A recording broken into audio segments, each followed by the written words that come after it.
Hello guys, Andrew here. Welcome back to Drew Tutorial. And in this video, I'm going to show you how to chat with people on ClickUp. So there are a few ways how to actually go about this. And I'm going to just quickly show you two.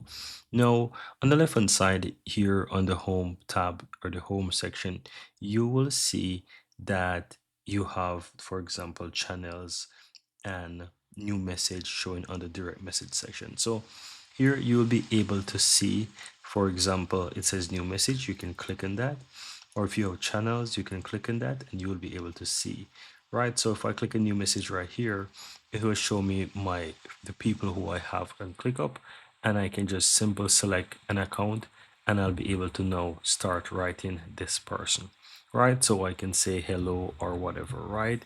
And hit enter, and that message will be sent. Now, another way how to actually send someone a message is by simply clicking the profile on the upper right hand side and go to settings, and you'll find people on the left hand side.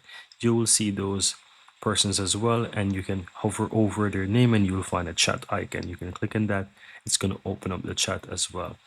And that's really it, guys. So anywhere you see the name of a person, you should be able to click on that to actually start chatting with that person. But that's it.